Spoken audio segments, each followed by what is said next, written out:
The श्रेष्ठ Bharat show में आप सभी का स्वागत है। नमस्कार, आपके साथ मैं हूं गुलविश। इस शो में आप रोज देखते हैं देश और दुनिया की ताज़ा तरीन खबरें। तो श्रेष्ठ भारत प्लेटफॉर्म पर तेज रफ्तार से शुरू करते हैं द श्रेष्ठ भारत शो।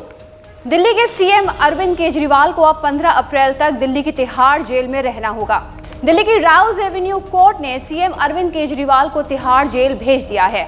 अभी तक वो ईडी की हिरासत में थे। अब उनकी न्यायिक हिरासत 15 अप्रैल तक बढ़ा दी गई है।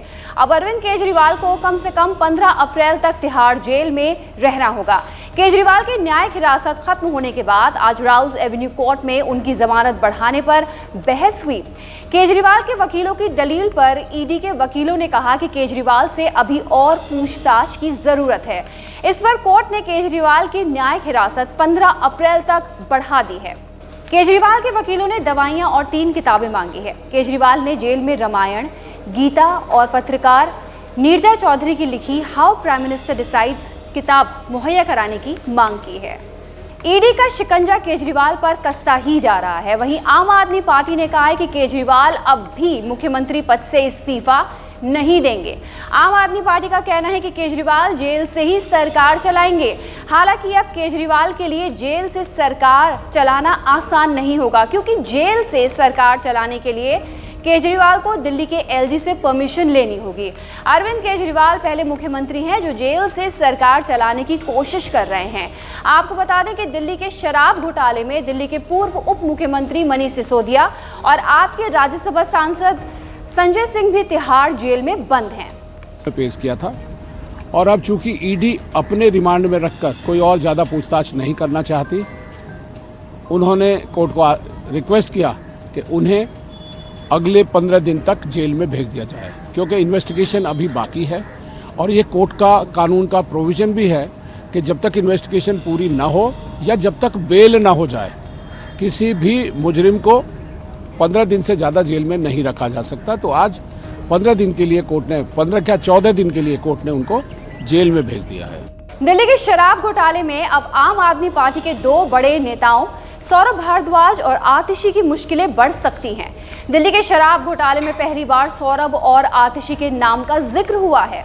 दिल्ली के राउज एवेन्यू कोर्ट में पहली बार सौरभ भारद्वाज और आतिशी का नाम लिया गया। केजरीवाल से हुई पूछताछ के आधार पर ईडी ने सौरभ भारद्वाज और आतिशी का नाम लिया है।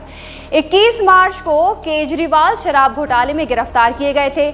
ईडी उनसे लगातार पूछताछ कर भी रही है। ईडी के वकीलों ने केजरीवाल से पूछा था कि क्या वे शराब घोटाले में गिरफ्तार आम आदमी पार्टी के कम्युनिकेशंस इंचार्ज विजय नायर को जानते हैं। इसके जवाब में अरविंद केजरीवाल ने ईडी अधिकारियों से कहा कि विजय नायर तो उन्हें रिपोर्ट ही नहीं किया करते थे, वो तो आतिशी और सौरभ भारद्वाज को रिपोर्ट करते थे। जब ईडी के वकीलों ने कोर्ट में ये कहा तो अरविंद केजरीवाल भी कोर्ट में मौजूद थे और उन्होंने इसका कोई प्रतिरोध नहीं किया। जिस समय ईडी के वकीलों ने ये बात कही तो सौरभ और आतिशी भी कोर्ट रूम में ही मौजूद थे। अगर आतिशी और सौरभ भारद्वाज घोटाले में घिरते हैं तो ये आम आदमी पार्टी के लिए और बड़ी मुसीबत बन सकती है, क्योंकि यही दोनों नेता केजरीवाल के जेल जाने के बाद पार्टी और सरकार के बड़े फैसले ले रहे हैं। इलेक्टोरल बॉन्ड्स के जरिए चुनाव चंदे का मुद्दा उठा रहे विपक्ष को प्रधानमंत्री मोदी ने जवाब दिया है। प्रधानमंत्री नरेंद्र मोदी ने कहा कि इलेक्टोरल बॉन्ड से पहली बार चुनावी चंदे का हिसाब किताब पता चला है। इस पर हंगामा करने वालों को बाद में पछतावा होगा। प्रधानमंत्री नरेंद्र मोदी ने मेरठ की रैली में चुनावी बॉन्ड के मुद्दे से उनकी सरकार को झटका लगने की बात खारिज की है। प्रधानमंत्री ने कहा कि कोई भी प्रणाली पूरी तरह से सही नहीं हो सकती, इसकी खामियों को दूर करने की हमेशा संभावना रहती है, लेकिन इलेक्टोरल बॉन्ड से पहली बार चुनावी चंदे का हिसाब मिला है। इस पर हंगामा करने वाले लोगों को बाद में इसका पछतावा होगा। प्रधानमंत्री ने कहा कि उनकी सरकार की चुनावी बॉन्ड योजना के कारण ही चंदे के स्रोतों और इसके लाभार्थियों का पता लगाया जा सका। उन्होंने कहा कि अगर आज जानकारी उपलब्ध हुई है तो उसकी वजह इलेक्टोरल बॉन्ड ही है। प्रधानमंत्री ने सवाल किया कि क्या कोई एजेंसी 2014 में उनसे केंद्र की सत्ता में आने से पहले के चुनावों के लिए धन के स्रोत और उनके लाभार्थियों के बारे में बता सकती है। विपक्षी दलों ने सुप्रीम कोर्ट के आदेश के बाद इलेक्टोरल बॉन्ड पर हुए खुलासे को लेकर बीजेपी पर भ्रष्टाचार और एजेंसियों के दुरुपयोग का आरोप लगाया है, जिसका प्रधानमंत्री ने करारा जवाब दिया है।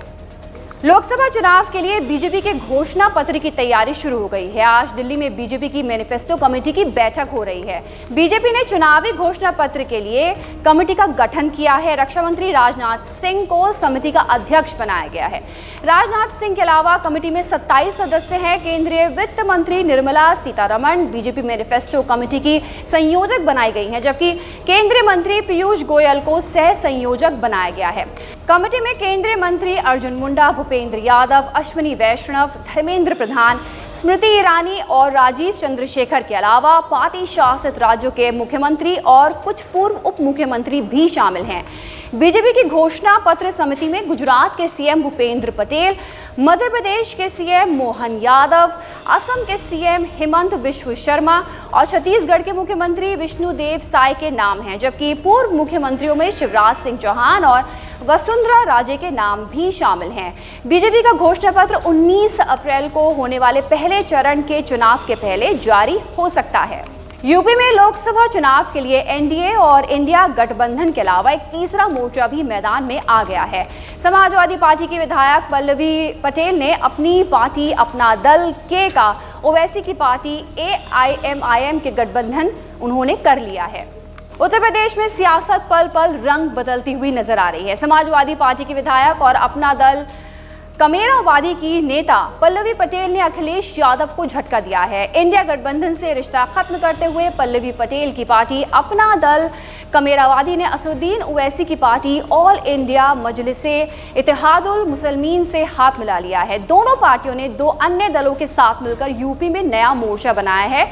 नए सियासी गठबंधन को पिछड़ा दलित मुस्लिम न्याय मोर्चा यानी कि PDM नाम दिया गया है। इसमें प्रगतिशील मानव समाज पार्टी और राष्ट्र उदय पार्टी भी शामिल हैं। इस नए गठबंधन को समाजवादी पार्टी के PDA यानी पिछड़ा दलित अल्पसंख्यक की काट के तौर पर देखा जा रहा है। पल्लवी पटेल और ओवैसी के नए गठबंधन का कहना है कि मोर्चा दलित, पिछड़े और मुसलमान का दमन करने वाली बीजेपी सरकार के साथ ही विपक्ष के उन दलों के खिलाफ भी चुनाव लड़ेगा जो सिर्फ वोट बैंक के लिए इन जातियों का अब तक शोषण करते आ रहे हैं। पल्लवी पटेल ने कहा कि पिछड़ा दलित और मुसलमान समाज का दमन हो रहा है, लेकिन प्रदेश की मुख्य विपक्षी पार्टी समाजवादी पार्टी के नेता इस मुद्दे पर चुप्पी साधे हुए बैठे हैं। इस नए गठबंधन से मुस्लिम वोट बैंक में सेंध लग सकती है। ओवैसी रविवार को गाजीपुर में मुख्तार अंसारी के घर गए थे। उनकी पार्टी ने कहा कि अखिलेश मुख्तार के घर जाने से क्यों डर रहे हैं। और जब ऑल इंडिया मजलिस इत्तेहादुल मुस्लिमीन के राष्ट्रीय अध्यक्ष जनाब असद ओवैसी साहब हैदराबाद से चलकर गाजीपुर पहुंच जाते हैं, गाजीपुर पहुंचकर मुख्तार भाई के परिवार से मुलाकात करके अपनी ताज़ियत पेश करते हैं, तो उनको लगता है कि वो मुस्लिम वोटों की सियासत कर रहे हैं। ओवैसी साहब इंसानियत के नाते और मोहब्बत के नाते मुख्तार भाई के परिवार से मिलने गए थे। हमें वोटों की लालच नहीं है, हमें उनसे मोहब्बत है। तो ये थी द श्रेष्ठ भारत शो में आज की सभी बड़ी खबरें। ऐसी ही कुछ और खबरों के साथ कल फिर से हाजिर होंगे। तब तक के लिए दीजिए इजाजत। नमस्कार और हमें सब्सक्राइब करना मत भूलिएगा।